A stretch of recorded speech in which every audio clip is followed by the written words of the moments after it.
I'm a 30-year-old woman, married to Adam, who's 32. We've been together for 7 years, married for 4. When we first met, everything was perfect. He was sweet, attentive, and seemed like the perfect partner. We shared the same goals, values, and dreams for the future. I remember thinking I had hit the jackpot with him. But as the years went by, it became clear that I hadn't just married Adam, I'd also married his mother, Linda. Linda is 58, and from day one, she made it clear that no one would ever be good enough for her precious son. At first, I brushed off her little comments as typical mother-in-law behavior. She'd point out that my cooking wasn't quite up to Adam's standards or that our apartment was too cluttered for someone who wants a family. When she came over for dinner, she'd rearrange my kitchen while I was cooking. If I decorated a room, she'd scoff and tell me how she'd do it better. Still, I figured if I kept the peace, she'd eventually warm up to me. Things escalated after Adam and I got married. Linda started showing up unannounced. I'd come home from work, exhausted, only to find her sitting on our couch with takeout because she thought Adam might be hungry. She'd rearrange the furniture while I was out, claiming it would make the place look more inviting. Adam would laugh it off, saying, "That's just mom being mom." It was frustrating, but I didn't want to be the wife who made him choose between his mom and me, so I let it slide.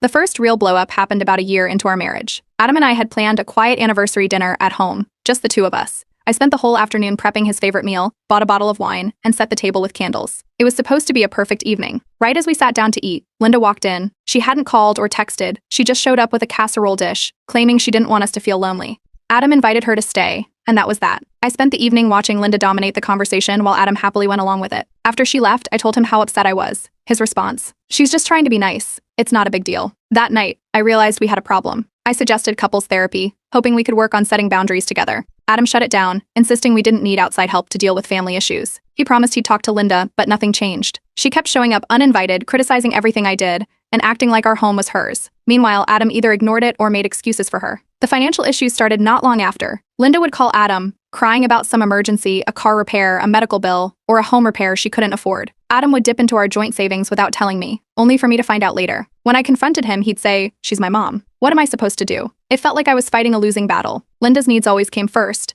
and I was left feeling like a third wheel in my own marriage. Then came the holidays. Thanksgiving at Linda's was the breaking point. She spent the entire evening making passive-aggressive comments about how I don't understand family traditions and need to loosen up. She handed Adam a plate of food without even acknowledging me and loudly told everyone how she misses the good old days when Adam still lived at home. I tried to grin and bear it, but when she started bragging about how Adam still comes to her for advice because he knows who really has his back, I lost it. I pulled Adam aside and told him I wasn't going to keep putting up with her behavior. He brushed me off again, saying, "That's just how she is. Don't let it get to you." I told him I needed him to take a stand for me, for us, but he claimed he was stuck in the middle and didn't want to upset either of us. It was like talking to a brick wall. The final straw came when Linda confronted me directly. She accused me of trying to steal her son and said I was breaking up their family. I was stunned. When I told Adam about it, he said I must have misunderstood her.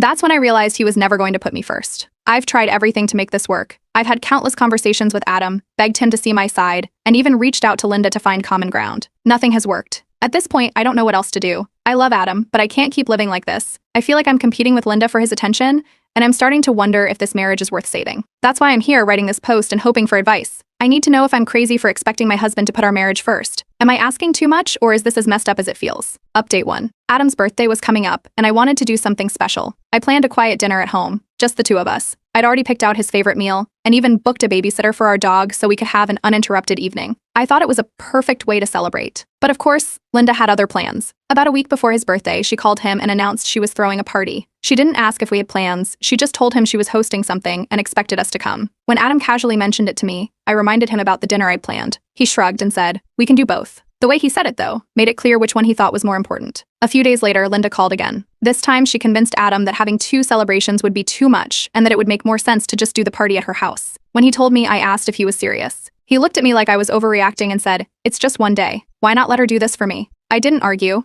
I was hurt, but at this point, I didn't have the energy to fight him on it. So I canceled the dinner I'd been planning and resigned myself to whatever spectacle Linda had in store. When we arrived at her house, it was exactly what I'd expected, over the top and all about her. The decorations were gaudy and mismatched, with giant banners saying "Happy Birthday, Adam," and balloons in every color imaginable. She had invited a mix of family, friends, and even some of Adam's co-workers. The table was piled high with food, none of which Adam particularly liked, but Linda acted like she'd gone out of her way to make all his favorites. Within minutes of arriving, Linda was already at it. She greeted me with a passive-aggressive smile and a comment about how tired I looked. Then, as Adam greeted guests, she made sure to point out to everyone how much effort she'd put into the party. At one point, she loudly mentioned that someone hadn't even bothered to bring a cake. so it was a good thing she had taken care of it. The final straw came during the gift opening. One of Adam's coworkers gave him a set of grilling tools, and Linda leaned over and said, "Just loud enough for everyone to hear. Maybe now you'll actually get some decent meals at home." A few people laughed awkwardly, but I was done. I stood up and asked if we could talk in private. Linda waved me off and said, "Oh, don't be so sensitive. It's a joke." That's when I lost it. I told her this wasn't about the joke, it was about the constant disrespect. I reminded her that I had canceled my plans for this party, and that I wasn't going to sit there and be treated like an outsider in my own marriage. The room went silent. Linda, ever the actress, put her hand to her chest like I just slapped her.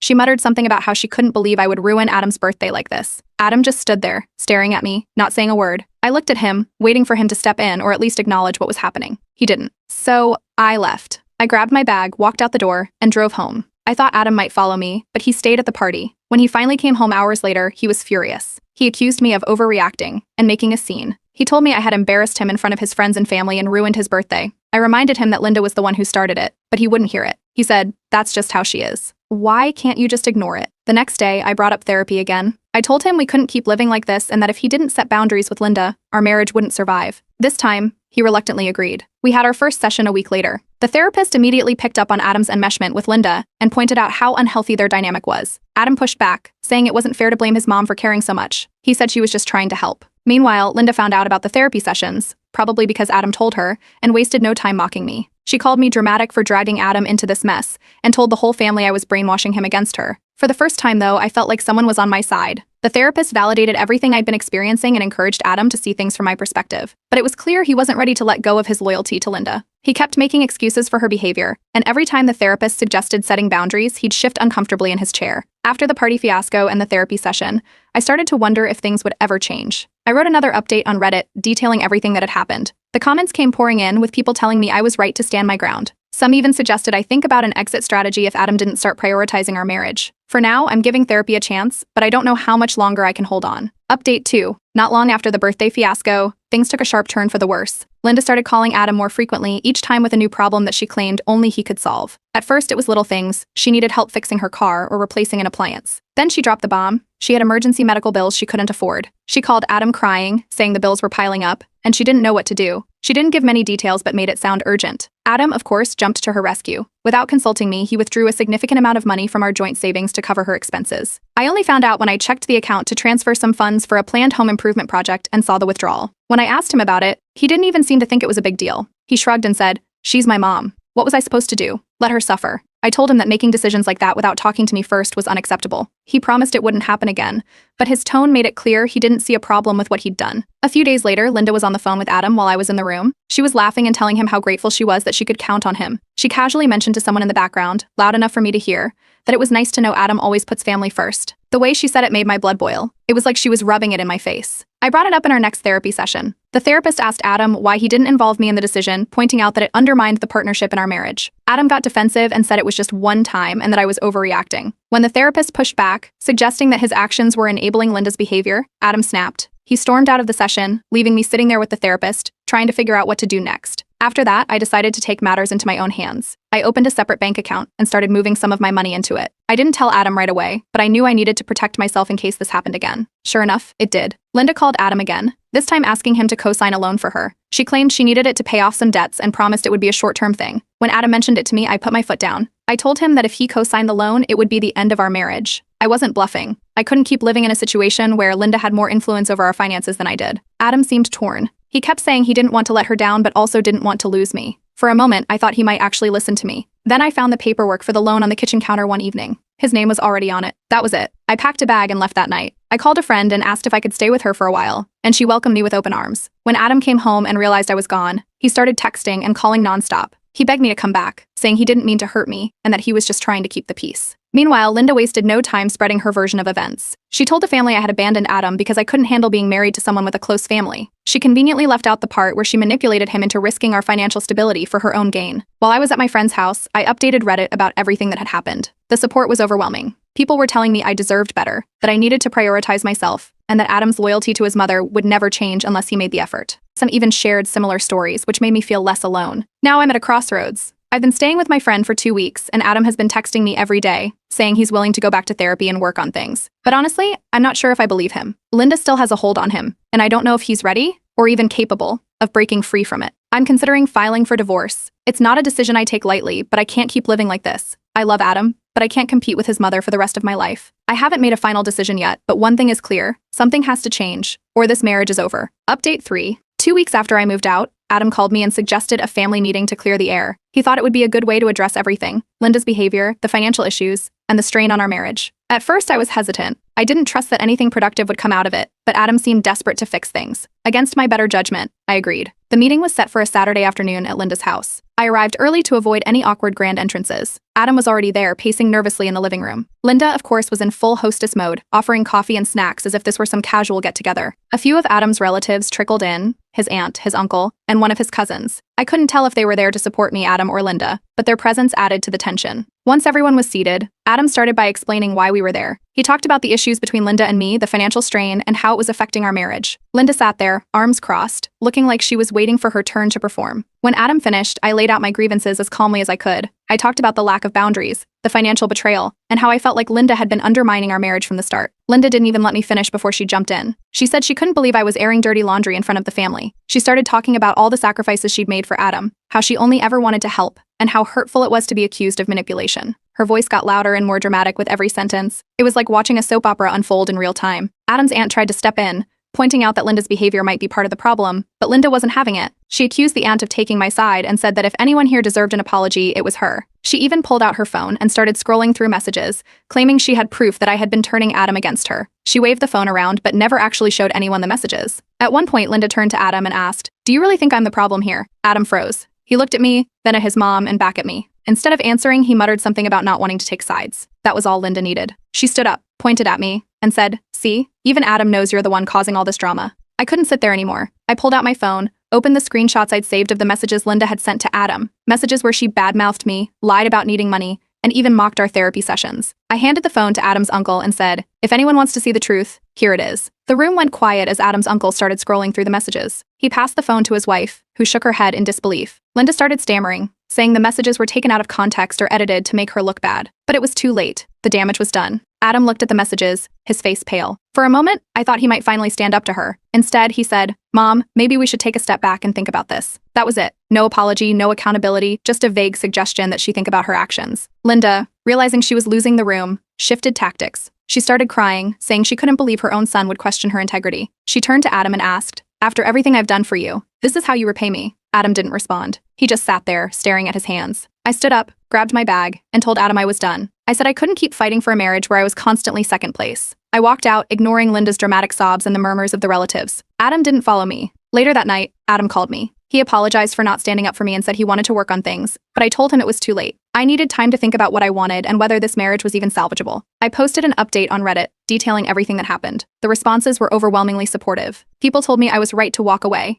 and that I deserved a partner who would prioritize me. A few suggested that I consider divorce if Adam couldn't break free from Linda's control. Right now, I'm staying at my friend's place and focusing on myself. I haven't made any final decisions yet, but one thing is clear: I can't go back to how things were. Whether Adam decides to change or not, I need to take care of myself first. Update 4. After the disastrous family meeting, I decided to maintain my distance from Adam and his family while I figured out my next steps. I was at my friend's house when I received an unexpected message from Olivia, one of Adam's cousins who had been at the meeting. She mentioned something that caught my attention. Linda's financial situation didn't add up. Olivia explained that Linda had been bragging about her recent renovations and a luxury spa retreat she'd gone on with some friends. This was confusing since Linda had just claimed she was drowning in medical debt and needed Adam's help. Olivia thought I should know, so I thanked her and started digging. Over the next few days, I spent hours looking into Linda's financial situation. Public records showed no medical liens or significant debts attached to her name. I checked property tax records and found out that she'd recently paid off her mortgage, a detail she'd never mentioned to Adam. The pieces weren't adding up. During this time, I found an opportunity to visit Linda's house under the guise of picking up some things Adam had left behind. While she wasn't paying attention,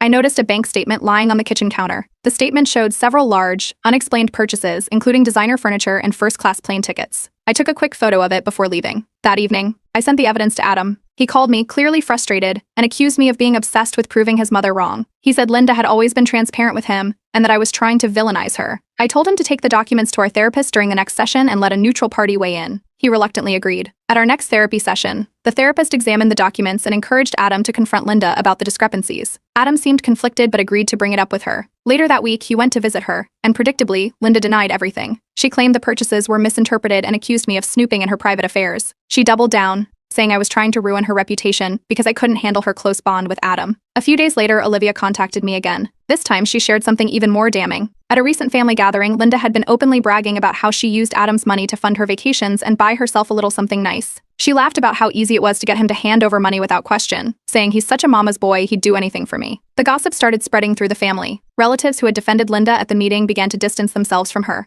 Olivia shared the story with others, and soon enough, it was clear Linda's carefully crafted image was crumbling. Adam's aunt and uncle, who had supported me during the family meeting, reached out to Adam to express their concern. They told him he needed to reevaluate his priorities before it was too late. When Adam came to me with the family's feedback, he still seemed hesitant. I warned him that if he didn't take concrete action, our marriage wouldn't survive. I wasn't going to play second fiddle to his mother any longer. Things came to a head when Adam overheard Linda talking to one of her friends on the phone.